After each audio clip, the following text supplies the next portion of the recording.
chaque jour. Préparez le chemin du Seigneur qui vient nous sauver. Préparez le chemin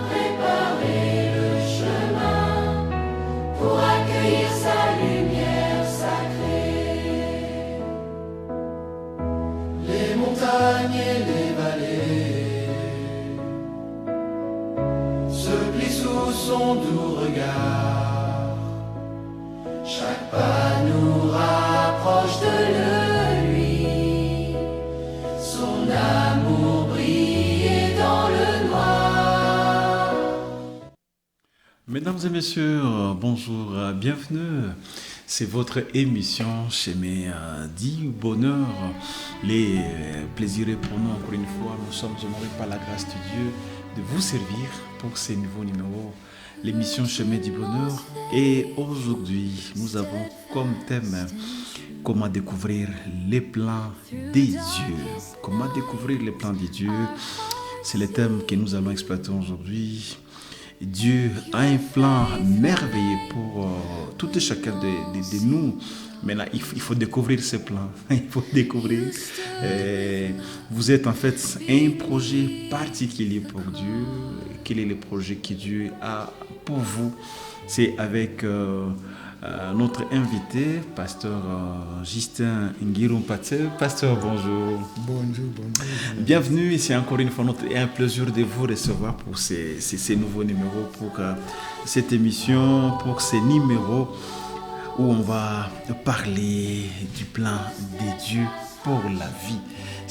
Ça vous intéresse, pasteur, cette Oui, c'est d'abord un plaisir de partager. Oui. Et parce que c'est une grâce, un privilège de se retrouver toujours, de recevoir votre invitation et se retrouver sur ce précieux vraiment plateau pour partager avec vous ce que nous connaissons de la part du Seigneur. Merci beaucoup, pasteur. Et comme toujours, on va d'abord commencer par rendre grâce à Dieu, à louer le Seigneur, lui qui nous accorde la grâce de vous servir, lui qui nous accorde encore la grâce là d'être à ces moments. Et on va chanter « Venez louer l'Éternel ». Venez louer l'Éternel. Alors, Jean-Baptiste qui nous réalise, propose-nous « Venez louer l'Éternel ». Nous louer le Seigneur avec nos auditeurs, nos téléspectateurs. Venez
reçois nos louanges, reçois notre adoration.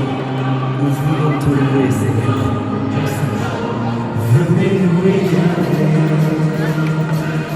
Venez louer Yahvé. Venez louer Yahvé. Et de tout notre cœur, faites prier pour tous ceux qui nous adorent. Venez louer Yahvé.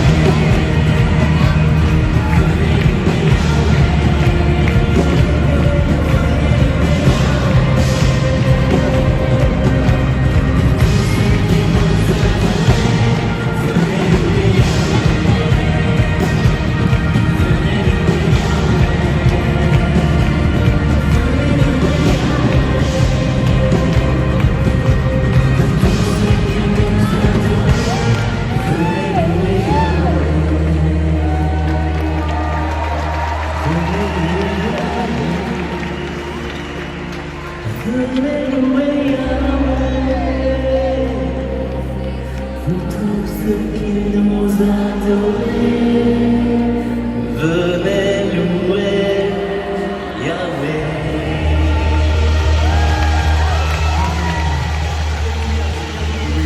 Venez louer le Seigneur, le bonheur, c'est aussi dans la louange. Beaucoup de personnes ont expérimenté beaucoup de miracles, beaucoup de grandes choses, juste par la louange, juste par l'adoration.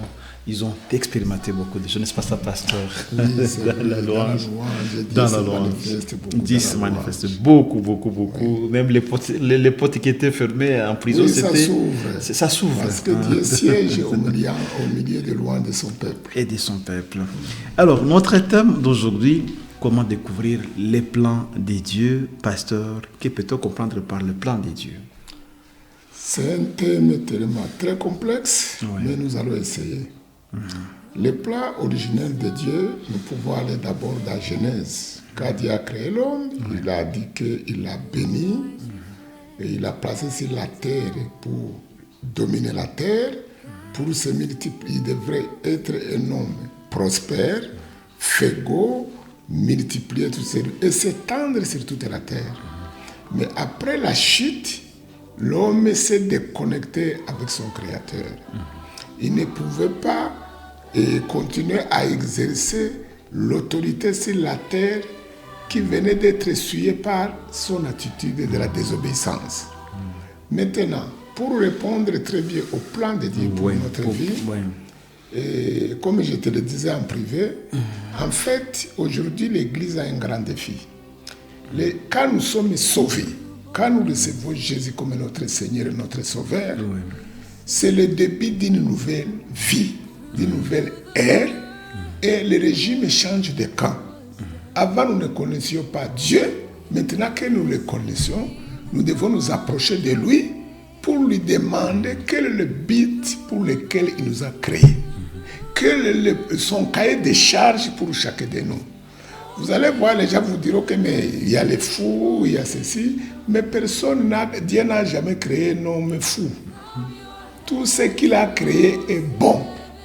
Cet homme qui peut être fou aujourd'hui, une fois il est guéri et qu'il découvre le plan de Dieu pour sa vie, ce dernier peut être un homme incroyable.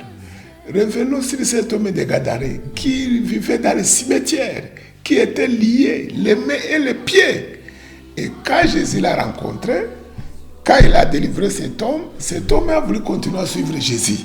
Jésus lui avait dit que ce n'était pas le moment de rester. Mais si vous lisez les évangiles, plus tard, Jésus est revenu dans le même endroit, Gadaré. Le jeune homme, il avait évangélisé, il avait gagné 10 capoles, ça veut dire 10 villes. Voilà un homme qui avait le plan de Dieu pour sa vie. Une fois il rencontre le salut lui ouvre maintenant la boîte de toute sa destinée. Il avait un appel. Oui, alors, mais pasteur, revenez toujours à ma question. Ouais. Le plan de Dieu, c'est quoi? C'est le cahier de charge de Dieu pour l'homme. Et Dieu, comme vous avez dit au commencement, donc depuis les livres de la Genèse. Oui, parce que la Genèse, c'est le livre de début, de commencement de toutes choses. Dieu a créé l'homme pour un but. Oui. Quel est ce but, pasteur? le but pour lequel sont énumérés dans Genèse chapitre 1er, versets 26, 27, 28. Là où on parle de il a béni, il devrait dominer sur la terre, parce que Dieu, le ciel lui appartient, la terre lui appartient, mais il a donné la gestion à la terre à l'homme. L'homme devait dominer. Il devrait dominer, il devrait régner, il devrait prospérer, il devrait se multiplier, il devrait être fécond. Ici, quand on dit souvent dominer, les gens pensent que c'est de dominer sur d'autres hommes. Ouais. Non, c'est de dominer dans un domaine effectivement bien précis, selon le plan que Dieu a placé pour chacun.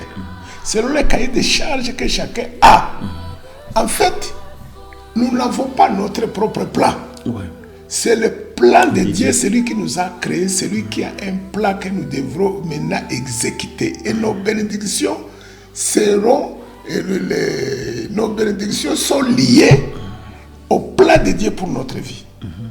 Et quand on n'arrive pas à connaître, à identifier, à découvrir ces plans, on reste vraiment dans une vie même chrétienne de frustration.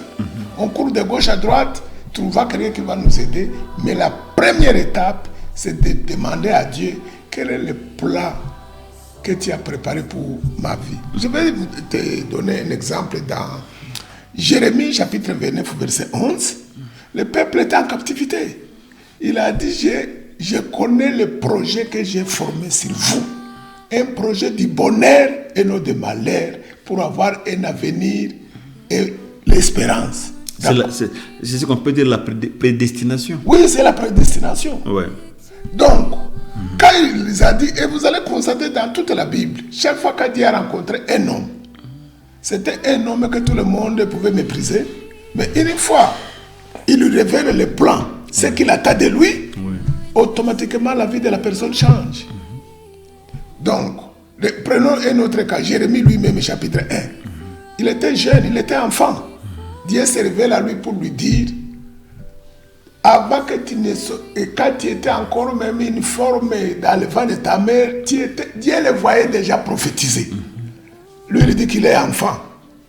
Le Créateur lui dit, lui, il voyait prophétiser, et c'est à partir de ce jour que son ministère a commencé. Donc, Dieu a un plan pour chacun de nous, les cahiers de charges pour chacun de nous, et quand nous découvrons véritablement ces plans, nous devenons des chrétiens, des hommes qui ne craignent même pas les difficultés parce que nous sommes là où Dieu veut nous voir. Le problème, c'est quoi? Les gens veulent découvrir le plan aujourd'hui et avoir la plénitude de bénédictions liées à ces plans.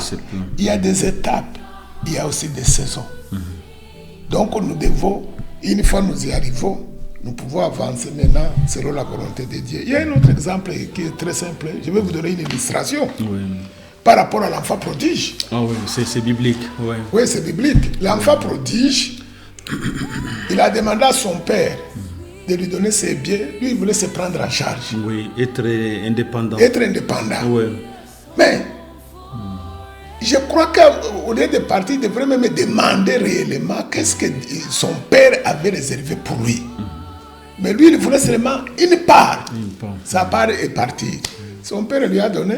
Il est parti. Et la Bible dit quand il a fini de dilapider tous ses biens, il a commencé à vivre une vie véritablement de médiocrité, vivre comme quelqu'un qui n'a pas de parents. Mais il s'est rappelé. Ce que j'aime avec ce jeune homme, il a pris conscience de son erreur. Et la Bible dit, il est rentré en lui-même. Au verset 17 de Luc chapitre 15. Quand il est rentré en lui-même, il ne s'est pas arrêté là-bas. Il s'est levé. Il s'est dit, je rentrerai auprès de mon père, parce qu'il a constaté que même les serviteurs de son père vivaient mieux que ce qu'il vivait. Il est rentré à la maison. Arrivé à la maison, la Bible dit que quand son père l'a vu de loin, son cœur était ému de compassion. Il l'a embrassé, il a reçu son enfant, comme tout tendre père. Vous pouvez avoir, je ne vous souhaite pas. On peut avoir un enfant en prison, un grand criminel de la ville. Mais le jour où il sort là, toute la ville, c'est dit que non, comment on le libère. Mais son papa ou sa mère diront toujours que oh, notre enfant est revenu à la maison. Gloire à Dieu, l'enfant est rentré. Oui. Donc, quand l'enfant, son père, la Bible nous dit qu'on lui a fait porter une robe blanche. C'était la fête. En fait, c'était la fête. Oui, une grande fête. Cela veut dire c'est la justification. Son papa l'a pardonné avant même qu'il ne confesse. Il lui a donné une bague qui est le symbole d'une nouvelle alliance maintenant dans la maison. Il est l'enfant de la maison. On lui a donné maintenant les chaussures qui est le symbole de l'autorité. Il a même les mêmes droits que les enfants à la maison. Par contre, on ne prêche pas souvent sur ça. L'aîné, qui n'était pas dans la maison, quand il est revenu, le serviteur, il a demandé au serviteur, mais j'entends le bruit, il a fait à la maison. Et oui, c'est ton petit frère qui était revenu. C'est la même chose qu'il y a déjà. Qui sont dans l'église, qui sont sauvés depuis très longtemps, mais qui ne connaissent même pas leurs droits dans la maison. Son père va lui dire, l'aîné, mais toi tu es avec moi depuis très longtemps, mon fils. Mais tu devrais organiser la fête quand tu le fais. Même si la Bible ne parle pas sur le plan, mais tu vas te rendre compte que cette fois après la fête, l'enfant aurait demandé à son papa, papa, maintenant là, qu'est-ce que vous avez réservé pour que je construise ma vie maintenant à vos côtés? Parce que l'expérience que je viens d'avoir, c'est une expérience douloureuse. Un enfant vagabond qui a quitté les parents et que son père est dans la ville de Goma, il a peut-être 100 maisons, 100 villas, des parcelles, il a des biens, il a des véhicules. Mais ce dernier, il n'est pas à la maison. Comment son père pourra lui donner l'héritage? Il faut qu'il revienne à la maison. S'il revient à la maison, il pourrait demander à papa, papa, qu'est-ce que vous me réservez? Son papa va lui donner. C'est ça le plan. Un père est responsable, il achète des maisons, mais déjà, il commence à planifier, il connaît bien ses enfants. Mon enfant pourra évoluer dans tel domaine, je vais lui donner la gestion de ceci, il va faire ceci, il rétablit véritablement, il fait le partage. C'est pourquoi je dis souvent, le vrai héritage pour les chrétiens, c'est de laisser nos enfants la connaissance de Dieu que nous adorons. Amen. Alors, l'histoire de l'enfant prodige qui a eu la grâce en fait de découvrir que la place que j'occupe, l'endroit là où je suis parti, ce n'est pas ma destination. Ce n'est pas ma destinée. Et puis il se rappelle que même les serviteurs, parce que quand il rentrait, il ne voulait que juste pour être serviteur parmi les enfants de son père. C'est parce qu'il a senti même les serviteurs sont mieux que la vie que je mène. Et les rêves qu'il avait, il a constaté que ce n'était pas ça. C'était autre chose. On va y arriver. Mais comme on parle de l'histoire de l'enfant prodige, on va encore chanter avec les enfants. Elo est là, mon âme t'adore. Elo est là, mon âme t'adore. Alors, avec Jean-Baptiste, on se retrouve juste après.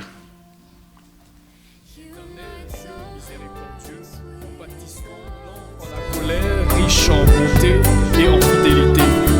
Tu pardonnes l'iniquité et la rébellion et le péché. Tu ne tiens pas le coupable pour innocent.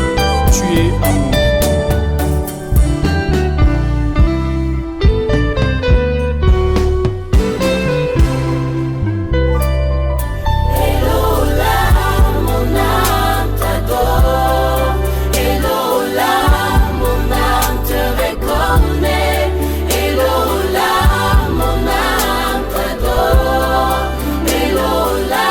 Mon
Merci les enfants. Alors, Pasteur Justin, et nous parlons comment découvrir le plan de Dieu. Et les plans de Dieu, on doit les vivre dans quelle dimension? Dans la dimension spirituelle? Je ne sais pas. Bon, d'abord, le plan de Dieu est d'abord spirituel. Elle est d'abord spirituelle. Et donc, on doit le vivre sur le plan spirituel. Et après, ça doit se matérialiser dans le physique. Dans le physique. Oui, si vous voyez Éphésiens chapitre 1er, oui. Apôtre Paul, il a écrit cet épître, il était en prison. Et vous allez constater qu'au 3e verset, il a dit à l'église que vous avez été déjà bénis de toutes sortes de bénédictions spirituelles en Jésus-Christ. Il va ajouter, je vais paraphraser, il va ajouter que nous étions prédestinés. C'est-à-dire le plan de Dieu. Les gens pensent que le plan de Dieu commence par le jour de notre naissance. Non, nous étions déjà un projet de Dieu en lui depuis avant la fondation du monde. Parce qu'il dit qu'avant la fondation du monde, nous étions déjà prédestinés. On ne devient pas chrétien parce que parfois les gens disent que j'ai choisi. Tu ne peux pas choisir, Jésus a dit, personne ne peut venir à lui s'il ne l'appelle pas. Maintenant, vous allez constater que dans ce chapitre qui est très très édifiant d'Éphésiens, au verset 16, 17, 18, apôtre Paul va nous révéler une vérité cachée qui répond à ce thème. Il va demander qu'il prie pour eux. Moi, je me dis certainement qu'il courait comme l'église d'aujourd'hui chercher les bénédictions. Il leur rappelle que vous avez été déjà bénis. Vous avez toutes les bénédictions spirituelles en Jésus-Christ. Par contre, au verset 16, il dit, j'ai pris, j'ai fléchi les genoux. Il prie pour eux, pour que Dieu leur donne l'esprit de révélation dans sa connaissance, qu'il leur donne la sagesse. Le verset 18, qu'il illumine les yeux de leur cœur pour connaître la vocation qui est attachée à leur appel. Là, c'est le plan de Dieu. Parce que si nous devenons chrétiens et que nous connaissons l'appel de chacun, tu peux être peut-être appelé pour les affaires et tu te retrouves en train de faire autre chose. Et cela va te conduire à la frustration, tu ne seras jamais satisfait. De deux, quelqu'un qui découvre le plan de Dieu pour sa vie, il y reste, il se concentre, c'est comme une trajectoire. Il ne va pas aller courir sur la trajectoire de l'autre. Si vous voyez les gens jaloux, qu'ils soient des pasteurs, que ce soit n'importe quel titre qu'il peut porter, ils ne connaissent pas le plan de Dieu. S'ils le connaissaient, ils se concentreraient sur ce que Dieu a déposé en lui, au lieu de jeter le regard dehors pour chercher ailleurs. Si on te dit que ta destinée c'est à Bukavu, c'est un exemple. À Bukavu, là, c'est là où le trophée, le bonheur, le succès, la réussite, tout ce dont tu as besoin. Maintenant, on te dit, ben, pour avoir ça, tu dois marcher, tu vas prendre la route. D'accord? Est-ce que si tu arrives à Sac, ou bien à Minova, ou à, je ne sais pas, à Nyabibwe, si tu trouves ces choses qui peuvent te distraire, il y a la fête sur la route, il y a les gens, tu vas t'arrêter. Tu resteras focalisé sur ce que tu poursuis. Et la Bible dit que nous sommes comme apôtre Paul qui oubliait tout pour courir, pour connaître Christ davantage. Parce que c'est quoi? Le plan de Dieu, plus nous connaissons Christ, plus nous découvrons son plan. Et parce que son plan est en lui, ce n'est pas hors de lui. Il y a un verset édifiant que je voulais citer ici. Éphésiens 2:10. Il dit que nous sommes créés en Christ, nous sommes son ouvrage d'abord. Créés en Christ pour de bonnes œuvres que Dieu a préparées d'avance pour que nous les pratiquions. Combien de chrétiens qui demandent quelles sont ces œuvres-là? Parce que ces œuvres sont dans le plan. Quelles sont ces œuvres pour lesquelles Dieu a préparé d'avance pour que je puisse les pratiquer? Parce que dans ces œuvres-là, c'est là où il y a mes bénédictions, c'est là où il y a ma récompense. Je ne parle pas de récompense de l'éternité, mais si quelqu'un vient te voir ici au bureau tous les jours, n'est-ce pas? Il est ton ami, il vient tous les jours. Est-ce que cela veut dire que fait du mois, il aura le salaire parce qu'il est venu? Non. Donc, ce n'est pas parce que la personne vient à l'église tous les jours, il connaît la parole, il doit découvrir l'agenda de Dieu pour sa vie. C'est que les plans de Dieu se matérialisent dans tous les domaines de la vie. Oui, c'est dans tous les domaines. Ça peut être un commerçant, ça peut être un journaliste, ça peut être... Parce que dans ce plan-là, le plan va de pair avec les dons. Avec les dons. Ça veut dire que dans ces plans-là, il y a les dons. On peut aujourd'hui ouvrir une église parce qu'on a de l'argent, on peut construire une église, et on a peut-être on a de l'éloquence, mais peut-être vous n'êtes pas appelé pour être un évangéliste ou pasteur. Malheureusement, aujourd'hui, c'est ce qui se passe. Oui. Parce que j'ai appris, bon, je ne vais pas citer les noms, une personne, parce qu'elle a beaucoup d'argent, elle a construit un grand temple, prestigieux. Il paraît que ce serait une femme. Après, il recrute les gens pour venir être des pasteurs. Ça ne peut pas marcher comme ça. Mon ami, l'appel de Dieu au ministère était quelque chose de sacré. Voilà, je reviens maintenant sur celui qui va venir te voir au bureau tous les jours. Ce n'est pas parce que tu recrutes des pasteurs pour venir prêcher que Dieu interviendra dans cette église et pour qui ne t'a pas appelé. Et la dangerosité de ça est que les gens veulent se débrouiller seuls. Et quand vous voulez vous débrouiller sans le Créateur, vous allez commettre des dégâts. C'est-à-dire, vous allez ramasser les messages sur l'Internet, et vous allez prendre tout. Tout va des doctrines. Et là, les brebis qui sont là sont victimes. Et si véritablement, et même le pays doit s'élever, pour ça, les églises, les grandes églises doivent s'élever parce que, je vais donner un exemple, je ne vais pas m'attaquer à qui que ce soit. Aujourd'hui, en RDC, voyons l'histoire qu'on appelle Chumbazangomi, par exemple. Mais si les chrétiens ne prient pas dans leur propre maison de communion qui est l'église, pourquoi aller se créer d'autres chambres derrière où les gens sont captifs? Il n'y a rien qui est enseigné. Par contre, il y a d'autres pratiques qui se font. Voilà les gens qui ne connaissent pas le plan de Dieu pour leur vie. Mais ils veulent avoir l'appel. Parce que, comme il l'a dit, il est éloquent. Quand il parle, mais nous transmettons la vie. Ce n'est pas qu'on transmet l'éloquence. Est-ce que comme vous parlez de la prière, si j'ai un sujet de prière, où je vais prier pour en famille, faudra-t-il nécessairement aller quelque part trouver quelqu'un qui va porter votre fardeau? Malheureusement, c'est ce que les gens font. Mais en réalité, nous sommes devenus le tabernacle de Dieu. Dieu est venu habiter en nous.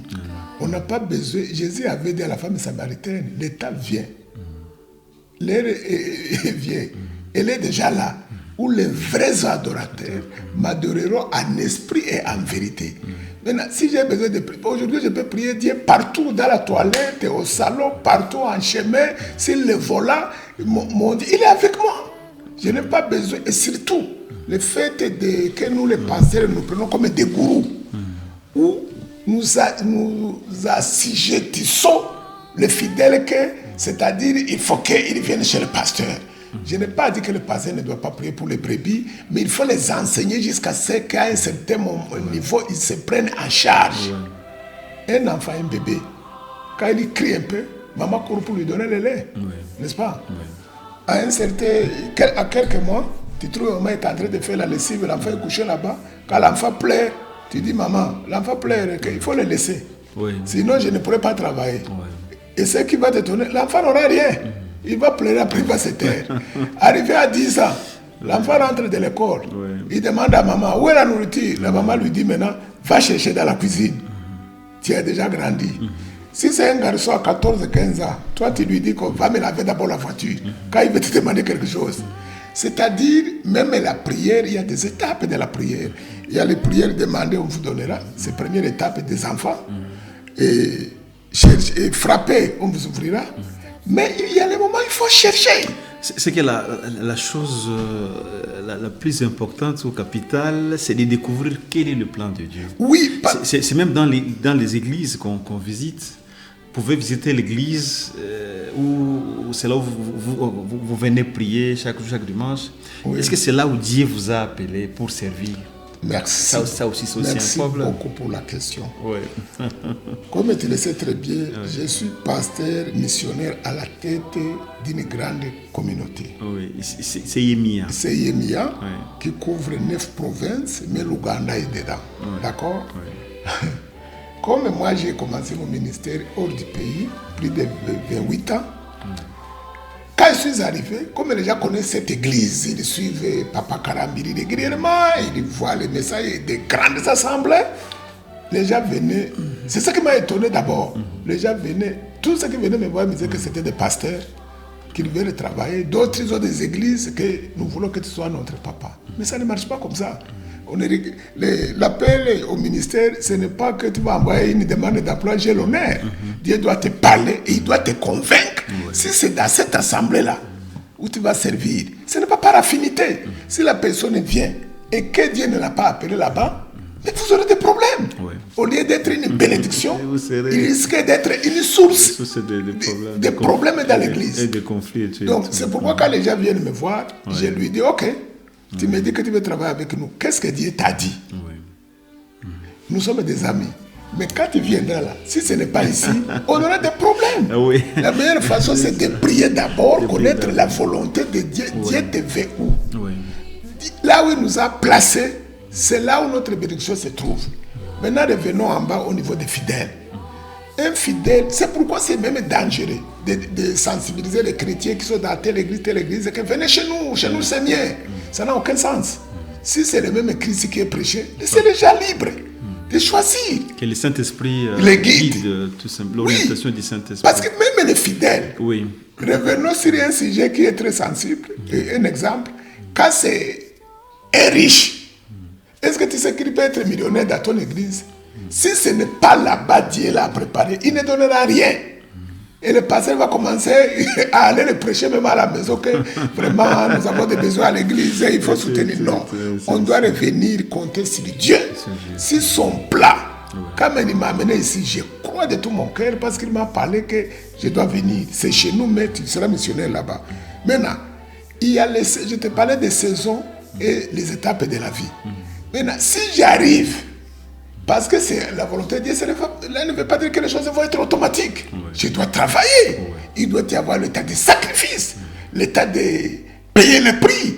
Et l'état de la récompense viendra. Et quand la saison de la récompense viendra, à ce moment-là, Dieu peut susciter des hommes et des femmes qui vont investir dans l'œuvre, qui vont te bénir. Et la bénédiction ne dépend pas des fidèles qui sont assis devant toi. La bénédiction peut provenir d'ailleurs. Ce qui est important, c'est d'être là où Dieu te veut. C'est que pour voir les plans se réaliser, il y a aussi un prix à payer, notamment la patience. Il faut la patience, il faut l'endurance, il faut vraiment persévérer, parce que le désert de quelqu'un, la souffrance de quelqu'un est inhérente au plan de Dieu pour sa vie ou bien de sa destinée. Les souffrances et les persécutions, les afflictions ne viennent pas pour nous tuer. Ils viennent pour nous bâtir. Ils viennent pour véritablement nous amener à nous améliorer, à nous approcher plus de Dieu. Personne ne grandit dans la loisiveté. On grandit dans les difficultés. Alors, le plan de Dieu, c'est dans toutes les dimensions qu'on peut dire. Même dans l'activité, même dans les activités entrepreneuriales. On peut se dire, non, je vais commencer à entreprendre. Le problème que nous avons, je reviens encore, les chrétiens ne veulent pas demander, c'est-à-dire ils proposent Dieu leur propre agenda. Ah oui, c'est ça. Au lieu d'aller vers Dieu pour lui demander son agenda à lui. Et là, c'est l'inverse. Et quand il y a la volonté permissive de Dieu, Dieu, quand il va t'insister, il va te laisser faire. Mais devant là, tu vas rencontrer des obstacles. Merci beaucoup, pasteur. On va souffler un peu avec Mon Secours et c'est avec Céline Dion. Alléluia.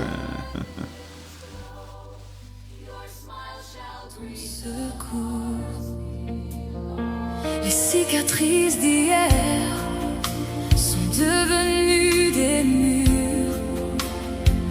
Et dans mon silence, le cri est impur. Je ne regarderai plus à mes limites, je ne regarderai plus à mes défaites. J'élève les yeux vers la montagne, d'où me viendra le secours. Jésus, guéris-moi, restaure mon âme, éteins ce feu, rallume ta flamme. Par ton amour, viens briser mes chaînes. Jésus, guéris-moi, libère-moi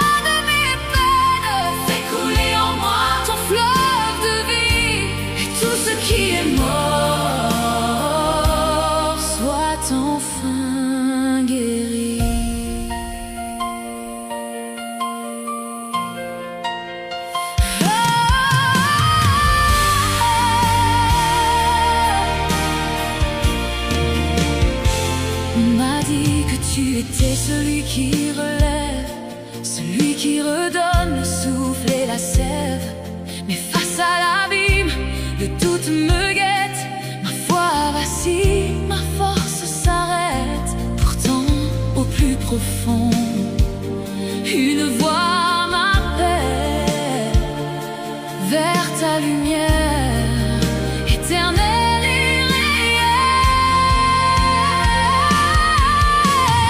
Jésus, guéris-moi, restaure mon âme, éteins ce feu, rallume ta flamme.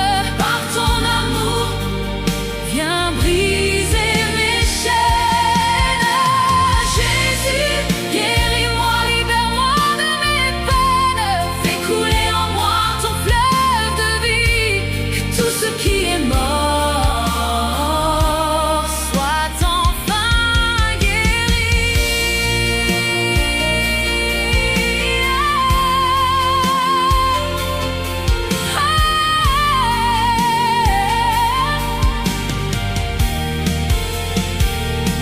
Tu ne juges pas la faiblesse de mon cœur, tu accueilles mes larmes, tu bannis ma peur.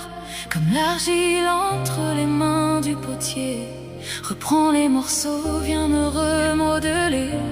Il n'y a aucune plaie que tu ne puisses penser, aucun passé sombre que tu ne puisses effacer. Tes meurtrissures m'ont donné la vie, ton sang versé me purifie. Je ne suis plus esclave, je suis ton enfant.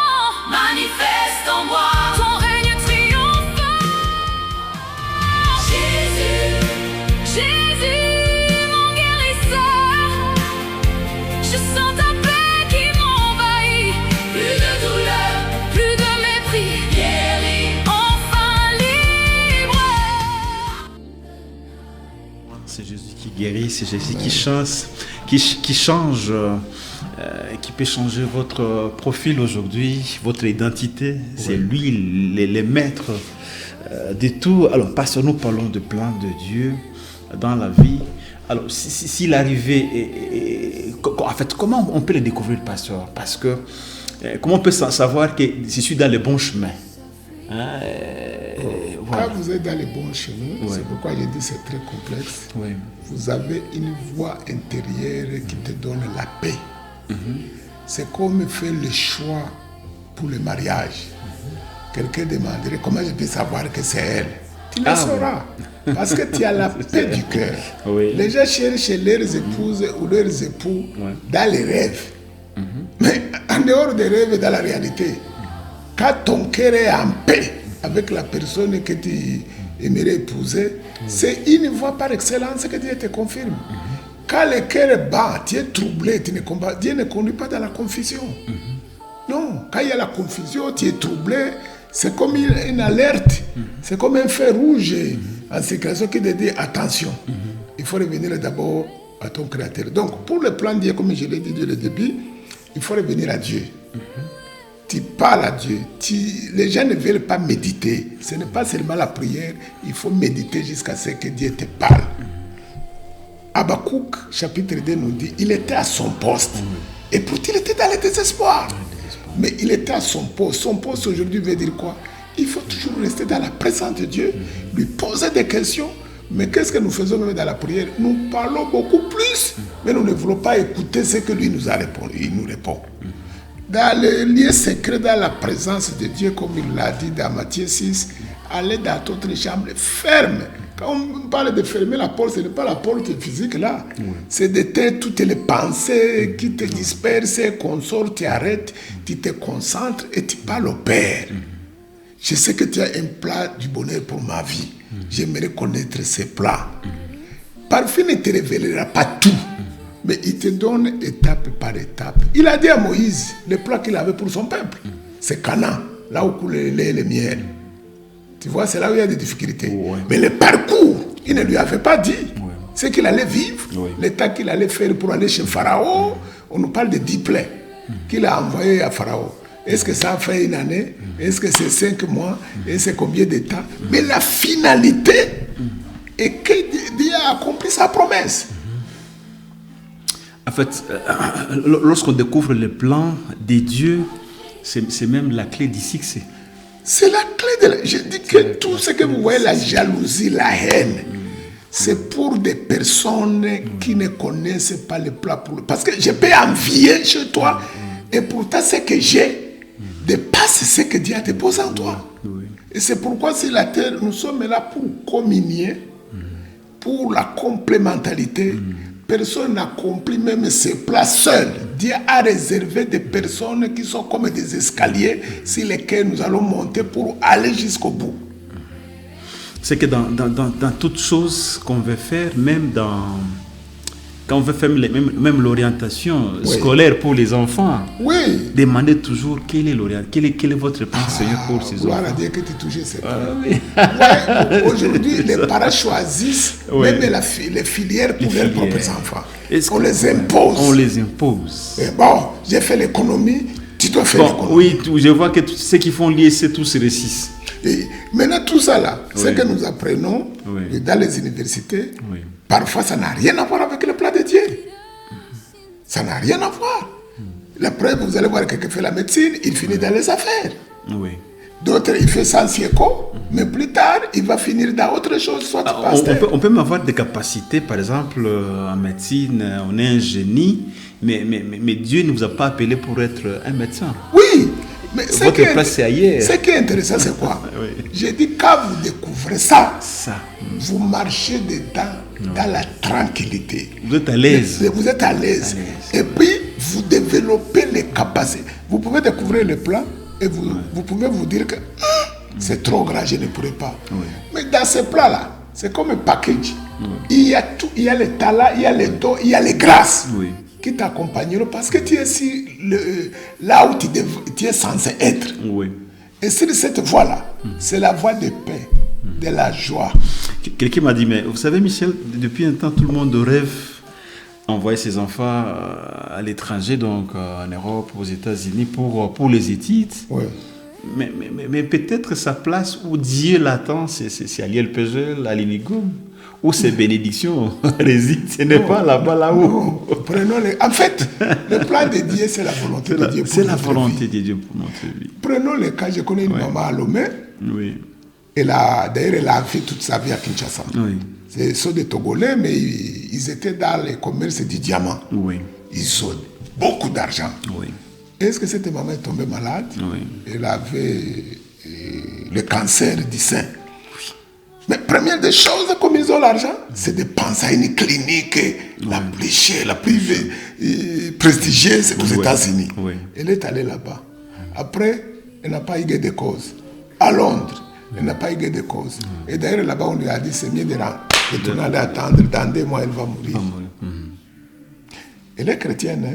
Mais elle n'avait pas d'abord prié, non seulement la guérison, si c'est Dieu qui l'avait orientée. Elle n'aurait pas gaspillé tout cet argent. Elle arrive au pays, c'est un jeune garçon, pas même un pasteur, qui est venu chez elle, que Dieu a suscité.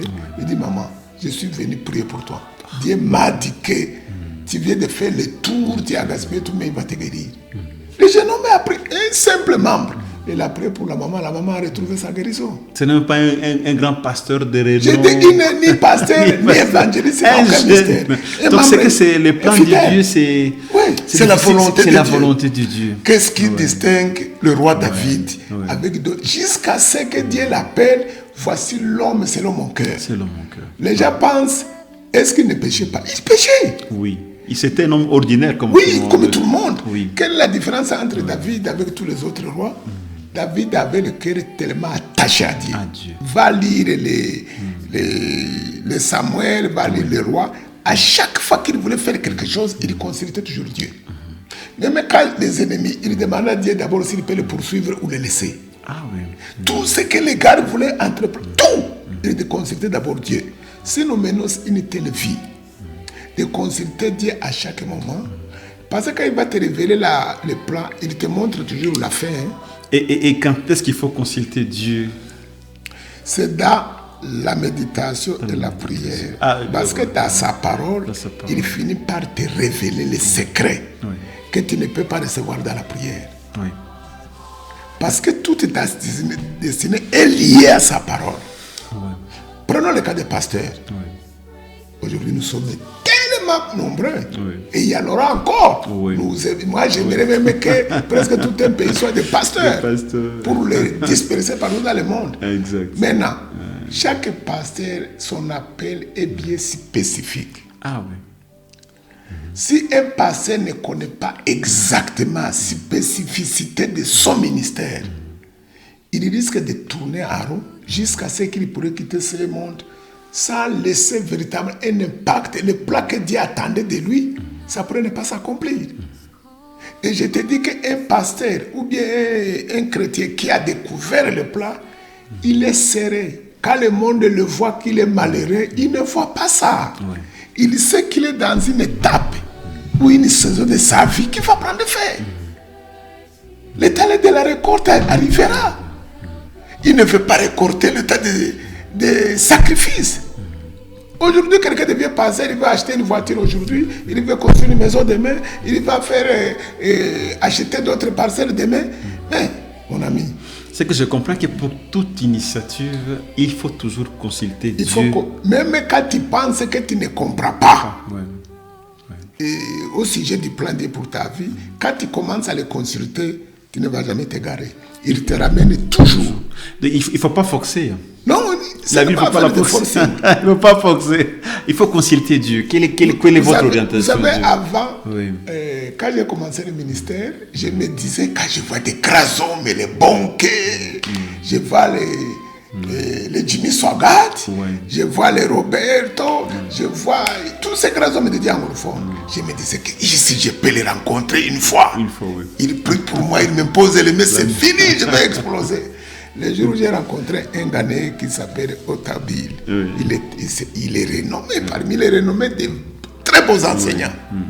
Il m'a imposé les mains, j'étais rentré à la maison, je croyais que le matin, ça allait commencer. Un jour, celui qui m'a expliqué très bien, c'est papa Mamadou Karambiri. Il m'a dit imposition des mains là. Tu reçois ce que tu veux par la foi. Mais tu vas payer le prix. Ce n'est pas que le même jour, le matin, et tu commences. Élie a prié pour Élisée. Ça a pris combien de temps? Bientôt on va chuter, mais on va encore souffler. Merci Seigneur pour la vie. Tu m'as donné la paix que le monde ne peut donner. Et même si le vent souffle fort, mon cœur reste plein d'espoir. Car je sais, oui je sais, que ton amour ne me lâchera jamais. Merci Seigneur pour ta grâce et ta faveur. Merci Seigneur pour ton amour chaque jour. Tu es ma force, ma lumière, mon secours. Oh, oh, oh. Merci Seigneur. Quand je regarde d'où tu m'as sorti, je vois ta main sur toute ma vie. Tu m'as donné plus que je méritais, et je veux chanter ta fidélité. Et même si le monde me tourne le dos, toi seul reste mon héros. Car je sais, oui je sais, que ton amour ne faiblit jamais. Merci Seigneur pour ta grâce et ta faveur. Merci Seigneur pour ton amour chaque jour. Tu es ma force, ma lumière, mon secours. Oh, oh, oh. Merci Seigneur. Blessed be your name, Jah. Tu es roi des rois, Alpha et Omega. Chaque souffle est un cadeau, alors je danse pour toi, oh Jah. Merci Seigneur pour ta grâce et ta faveur.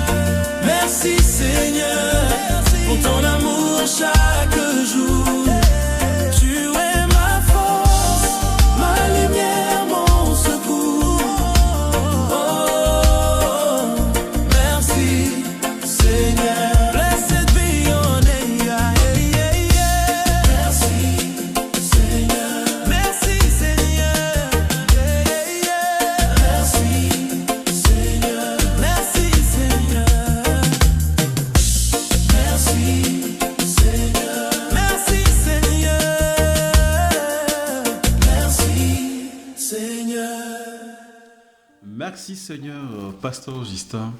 Nous parlons du plan de Dieu et il arrive qu'on suive en fait la masse.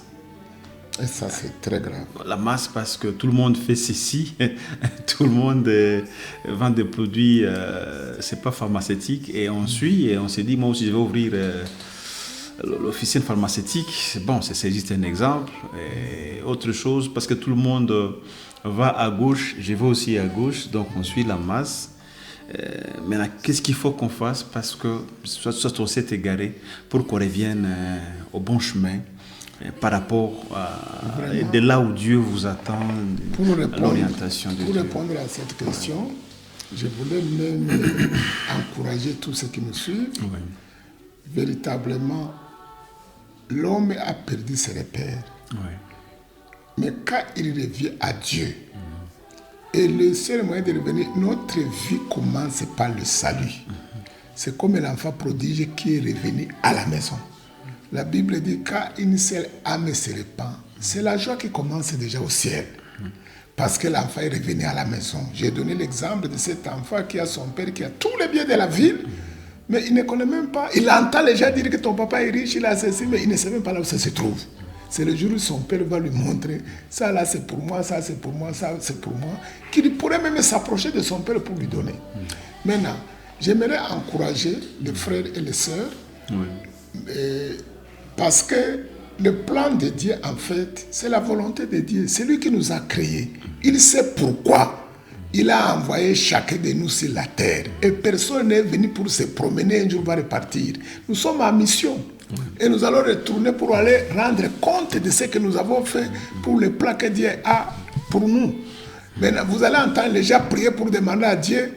Et nous venons à Dieu quand nous prions, nous amenons le plan. Nous préparons nos projets, nous préparons tout. Non, ça ne devrait pas être comme ça. Nous devrions aller lui demander par contre quel est le plan de Dieu pour notre vie. C'est dans ce plan où nous allons retrouver notre destinée. Et dans cette destinée, il y a les dons, il y a les grâces, il y a le pouvoir, il y a tout ce dont nous avons besoin sont emballés dans les plans pour lesquels Dieu nous a... Donc la volonté de Dieu pour notre vie. Et ce que nous devrions comprendre, comme tu viens de parler de la masse, quelqu'un qui veut aller très loin ne suit pas la masse.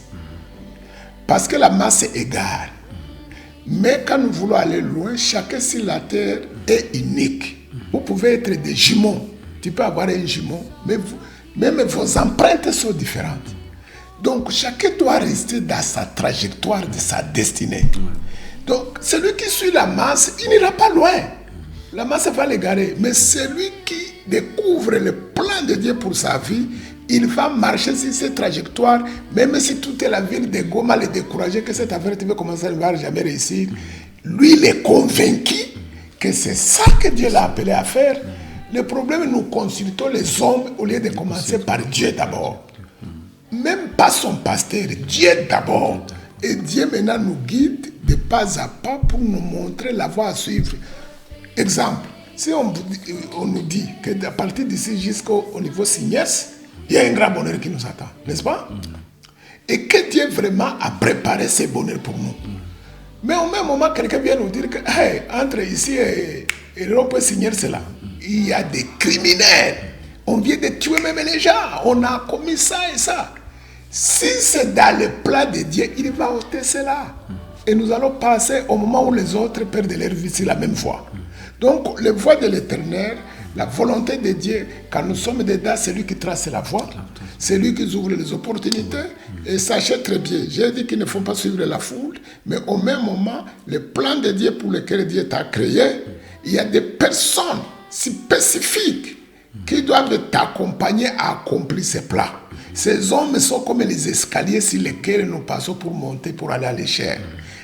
Chacun viendra comme être comme ton ami, il viendra jouer un rôle pour t'amener à un point. Parfois, de tels amis, il s'en va. Ne le poursuit pas. Il a fini sa mission. Dieu enverra un autre qui va t'amener à un autre niveau. Ainsi de suite, jusqu'à ce que le plan sera accompli d'une manière effective. Merci, pasteur. C'est avec ces conseils qu'on va finir. Donc, c'est que consultez toujours le Seigneur, consultez Dieu pour toute initiative. pour savoir est-ce que le Seigneur m'a appelé à faire ceci, à emprunter tel chemin, telle voie. Donc ça c'est très très capital et là vous allez réussir, sinon vous risquez de vous embrayer et de perdre même le temps et pour des choses ou dans un endroit où le Seigneur ne vous attendra pas dans ce chemin ou dans cette voie. Merci Pasteur, on va se quitter en chantant Gloire à toi Seigneur pour ton grand amour. C'est toi qui nous guides et c'est avec les enfants et nous disons merci Pasteur Justin pour votre présence et pour tous les conseils. Merci de continuer à nous accorder cette grâce, ce privilège. Nous serons encore une fois très prochainement très ravis de vous revoir pour un autre numéro dans le cadre de l'émission Chemin du Bonheur. Ton amour remplit ma vie sans fin. Je lève mes mains vers toi, Seigneur, je te loue de tout moi. Gloire à toi, Seigneur, je chante ton grand amour. Dans mon cœur, tu es roi. Gloire à toi, Seigneur. Les étoiles brillent dans la nuit, ton amour éclaire ma vie. Je lève mes yeux vers toi, Seigneur, pour chanter ton grand cœur. Gloire à toi, Seigneur, je chante ton grand amour. Dans mon cœur, tu es roi. Gloire à toi, Seigneur. Merci pour ma famille et mes amis, pour tout ce que tu fais pour moi ici. Chaque jour est un cadeau de toi, Seigneur. Je célèbre ta joie. Gloire à toi, Seigneur. Je chante ton grand amour. Dans mon cœur, tu es roi. Gloire à toi, Seigneur. Seigneur, je viens à toi chaque jour pour chanter ton amour et ton secours. Mon cœur est rempli de joie et de foi. Gloire à toi,